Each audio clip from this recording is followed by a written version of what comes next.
एक जंगल में एक गुफा थी और इस गुफा में एक ऐसा जिन्न रहता है जिसे देख आपकी रूह कांप जाएगी।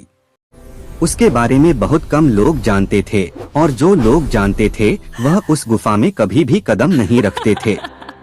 उस गुफा में जो भी इंसान चला जाता है वह वापस लौटकर कभी नहीं आता।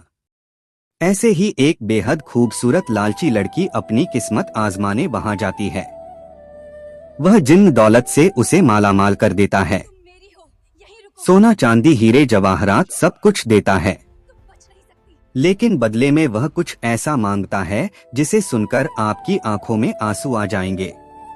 वीडियो शुरू करने से पहले आपसे एक छोटी सी विनती है कि हमारे चैनल वायरल टेल्स को सब्सक्राइब जरूर कर दें और बेल नोटिफिकेशन को ऑन कर दें ताकि हमारे वीडियो का नोटिफिकेशन आप तक पहुंच जाए और प्रतिदिन हमारा वीडियो आपको मिल जाए। और इस चैनल पर आपको ऐसी ही अद्भुत कहानी मिलती रहेगी। तो चलिए दोस्तों, बिना देर किए कहानी को आगे बढ़ते हैं। सुकन्या जो बेहद गरीब थी, जब भी किसी लड़की को महंगे कपड़ों में देखती तो मन ही मन सोचती काश मेरे पास भी इतनी दौलत होती तो मैं भी ऐसी ही सुंदर नजर आती। हालांकि वह खुद भी इतनी खूबसूरत थी कि उसकी सहेलियां उसकी तारीफ करती। उसके घर में उसके पिताजी सिलाई का काम करते और वह उन्हें अपनी गरीबी की कहानी सुनाती रहती थी। एक दिन घर में ऐसा विचित्र हुआ कि उसे एक रहस्यों से भरी किताब मिली और उस किताब में जंगल वाली गुफा का वर्णन था। उसे गुफा में यह लिखा हुआ था कि वहां पर बहुत सारे सोने के सिक्के और हीरे जवाहरात हैं। यह सुनकर सुकन्या खुश हो गई और अपनी सबसे अच्छी दोस्त को बताया, लेकिन उसकी सहेली वहां जाने से इनकार करती है और उसने सुकन्या को भी मना किया। फिर भी वह लड़की नहीं मानी और उस जंगल वाली गुफा में पहुंच गई। अंदर जाकर देखा तो वह उस दृश्य को देखते ही रह गई। वहां सचमुच में हीरे जवाहरात मौजूद थे, लेकिन तभी एक विचित्र घटना घटित हुई कि उसे एक जिन्न का एहसास हुआ जो सदियों से किसी को भी उस सोने जवाहरात को लेने नहीं देता था। उसे भी एक ऐसी ही लालची लड़की का इंतजार था।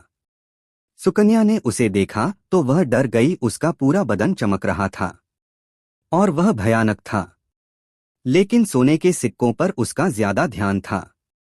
उसे जिन्न को भी पता चल गया कि वह लालची लड़की है। तो जिन्न कहने लगा, सोने के सिक्के चाहिए तो तुम्हें मेरे साथ जब तक रहना होगा जब तक कि मेरा मन ना भर जाए। लालच में आकर सुकन्या ने अपना जिस्म बेच दिया, लेकिन दोस्तों यह लालच उसे महंगा पड़ने वाला था। उसके बाद जिन्न ने जो किया उसे देख सभी हैरान रह जाएंगे। सुकन्या जिसका खूबसूरत उसका नाम था, उसका चेहरा उतना ही चमकदार था। उसकी आंखें ऐसी थी जैसे आसमान से सबसे चमकीले सितारे तोड़कर उसकी आंखों में लगा दिए हों। गांव के सभी लोग कहते थे कि भगवान ने उसे बड़े ही देर में बनाया है, लेकिन उसकी यही खूबसूरती उसकी सबसे बड़ी बेचैनी का कारण थी। सुकन्या की मां सोनाक्षी की मृत्यु तब हो गई थी जब वह 5 वर्ष की थी। यहाँ तक कि सुकन्या को अपनी मां का चेहरा थोड़ा धुंधला सा याद था। जब भी वह अपने पिता रामलाल से अपनी मां के बारे में पूछती तो रामलाल की आंखों में एक अजीब सी उदासी छा जाती। वह तुरंत ही बात को बदल देते थे, जैसे किसी गहरे राज को अपने सीने में दफना कर रखा है, और नहीं चाहते थे कि उसकी परछाई भी सुकन्या पर पड़े। रामलाल सुकन्या को बेहद प्यार करते थे, कभी भी उस पर गुस्सा नहीं करते थे। उनकी कमजोर आंखों ने दिन रात लोगों के फटे पुराने कपड़े सिलकर सुकन्या को पालकर बड़ा किया। घर में हर वक्त सिलाई मशीन की आवाज गूंजती रहती थी। सुकन्या के लिए यह मशीन की आवाज उनकी गरीबी का शोर थी। गरीबी उनके लिए एक ऐसा अभिशाप थी जो कभी भी उनके घर से नहीं हटी। सुकन्या जब भी अपने गांव की लड़कियों को सुंदर वस्त्रों और कानों में सुंदर बालियां इन सभी में देखती थी तो वह बेचैन हो जाती थी और वह अपनी फटी चुनरी और अपने पुराने कपड़ों को देखते तो उसके मन में नफरत बढ़ जाती। गरीबी से नफरत। वह घंटों सोचती, काश हमारे पास भी पैसा होता तो मैं भी मखमल के सूट पहनती, मेरे पैरों में भी पायल होती। इसकी सहेलियां जब भी उससे नए झुमकों और चूड़ियों की बात करती तो सुकन्या वहां से चुपचाप उठकर चली जाती। उसके पास दिखाने को कुछ भी नहीं था सिवाय उसकी खूबसूरती के, जिसे अब वह एक बोझ समझने लगी थी। एक दिन उसके लिए एक रिश्ता आया। लड़के वाले शहर के थे और अमीर भी थे। लड़के ने सुकन्या को देखा और पहली नजर में ही उस पर मोहित हो गया। सुकन्या के मन में भी पहली बार एक उम्मीद की किरण जागी। उसने सपने बुनने शुरू कर दिए। लेकिन जब लड़के की मां ने उनके टूटे फूटे घर को और टूटे फूटे बर्तनों और रामलाल के फटे कपड़ों को घूरते हुए देखा तो उनके चेहरे पर एक तिरस्कार भरी मुस्कान आ गई। उन्होंने सूखे हुए चेहरे से कहा कि लड़की तो चांद का टुकड़ा है, पर हम अपनी दौलत को इस फकीरी में नहीं झोंक सकते। यह इनकार सुकन्या के दिल पर एक हथौड़े की तरह लगा।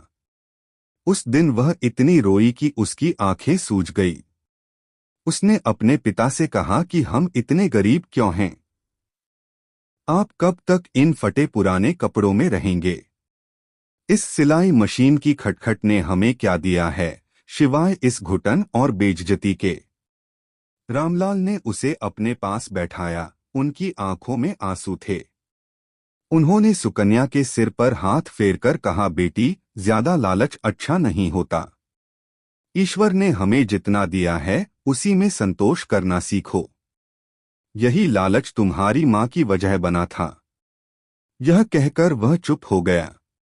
लेकिन उनकी आंखों का दर्द और उनके आधे अधूरे शब्द सुकन्या के दिल में एक सवाल बनकर छुप गए। वह सोचने लगी, आखिर मेरी मां के साथ ऐसा क्या हुआ था? उस रात के बाद सुकन्या और भी चुप हो गई। उसके दिल में दौलत की आग और भी ज्यादा भड़क उठी। उसे अब किसी भी कीमत पर अमीर बनना था। उसे अपने पिता के समझाने पर गुस्सा आ रहा था। वह कहने लगी कि आपके पास भी पहले बहुत दौलत थी। वह मन ही मन सोचती, जरूर मां ने कुछ गलत किया होगा, लेकिन आपकी नाकामी की सजा मैं क्यों भोगूं? उसे याद था उसने बचपन में लोगों को कहते सुना कि रामलाल भी कभी अमीर हुआ करता था, पर उसकी पत्नी सोनाक्षी ने सब बर्बाद कर दिया। आज बाप और बेटी इसीलिए गरीब हैं। यह बात उसे और भी चुभती थी। उसे घर की सफाई करते हुए एक दिन उसकी मां का पुराना डीमक लगा हुआ संदूक मिला। संदूक के अंदर पुराने कपड़ों के नीचे एक काली जिल्द वाली किताब मिली। उसके पन्ने पीले पड़ चुके थे और उन पर कुछ अजीब सी भाषा में लिखा हुआ था। सुकन्या उसे बंद ही करने वाली थी कि उसकी नजर एक पन्ने पर पड़ी जिस पर साफ उर्दू में कुछ पंक्तियां लिखी थी। यह पंक्तियां एक खजाने का पता बता रही थी। किताब में लिखा था कि एक गांव के बाहर विचित्र जंगल है जिसमें एक गुफा है और उस गुफा में बहुत सारा धन रखा हुआ है, लेकिन उस खजाने की हिफाजत एक पुराना जिन्न करता है। और किताब की सबसे अंतिम वाली पंक्ति में लिखा हुआ था कि जो भी उस गुफा में आए उसे सज धज कर और संपूर्ण श्रृंगार तथा सुंदर कपड़ों में आना होगा, क्योंकि उस गुफा का मालिक खूबसूरती का पुजारी है। सुकन्या की आंखें चमक उठी। उसके कांपते हाथों में वह किताब थी। वह उसकी किस्मत की चाबी है। उसे लगा कि आखिरकार भगवान ने उसकी सुन ली है। वह तुरंत ही अपनी सबसे अच्छी सहेली जैंसी के पास गई। जब जैंसी ने यह सब सुना तो डर के कारण उसकी आंखें पीली पड़ गई। उसने सुकन्या का हाथ कसकर पकड़कर कहा, नहीं सुकन्या, ईश्वर के लिए वहां मत जाना। मैं बड़ों से सुना है कि उसे गुफा में जो जिन्न रहता है वह बहुत ही खतरनाक है। कहते हैं कि उसकी पहली पसंद खूबसूरत लड़कियां हैं और वह उन्हें अपनी कैद में रख लेता है। और पूरे गांव में तुमसे ज्यादा खूबसूरत कोई नहीं है। यह खजाना एक जाल है, सुकन्या। जैंसी दौलत की लालची लड़की नहीं थी। वह एक सीधी साधी लड़की थी जो अपनी छोटी सी दुनिया में खुश थी। उसने सुकन्या को खूब समझाया, लेकिन सुकन्या पर तो दौलत का भूत सवार था। उसने जैंसी की एक न सुनी। उसने कहा, मैं इस गरीबी में घुट घुट कर मरने से अच्छा है कि अपनी किस्मत को एक बार आजमा कर देखूं। मुझे यह अपमान भरी जिंदगी नहीं जीनी। सुकन्या ने वहां जाने का फैसला कर लिया, पर किताब की शर्त के अनुसार उसके पास अच्छे कपड़े खरीदने के लिए पैसे कहाँ थे। उसने जैंसी से कुछ पैसे उधार मांगे। जैंसी ने रोते हुए उसे पैसे दे दिए, जैसे वह अपनी सहेली को किसी अंतिम यात्रा पर भेज रही हो। सुकन्या बाजार गई और उसने अपने जिंदगी की सबसे खूबसूरत पोशाक खरीदी। उसने लाल रंग का लहंगा जिस पर सोने की चमक जैसे मोती थे, कानों के लिए सुंदर झुमके, आंखों के लिए एक चमकदार सा काजल खरीदा और होठों के लिए सुंदर लाली भी खरीदी। उस शाम जब आसमान में सूरज डूब रहा था, अंधेरा होने को था, तो सुकन्या तैयार हुई। जब वह घर के टूटे हुए शीशे में खुद को देख रही थी, तो उसे एक पल के लिए विश्वास नहीं हुआ कि वह वही सुकन्या है। वह किसी राज्य की रानी लग रही थी। तभी उसके पिता की नजर उस पर पड़ी। एक पल के लिए वह अपनी बेटी की खूबसूरती देखकर दंग रह गए, लेकिन जब अगले ही पल उन्होंने अपनी बेटी को देखा तो उन्हें किसी अनहोनी की आशंका हुई। उन्हें अपनी पुत्री ऐसी ही लग रही थी जिस दिन उनकी पत्नी सोनाक्षी लग रही थी। तो रामलाल घबरा गए और वह पूछने वालों की बेटी, तुम इतना सज धज कर कहाँ जा रही हो? लेकिन सुकन्या ने कुछ भी नहीं कहा और वह जल्दी से अपने पिताजी को उसे कमरे में बंद करके और खुद भाग करके जंगल की तरफ चली गई। उसके पिता चिल्लाते रह गए कि बेटी कहाँ जा रही हो, लेकिन वह नहीं मानी और अब जंगल के रास्ते जा रही है।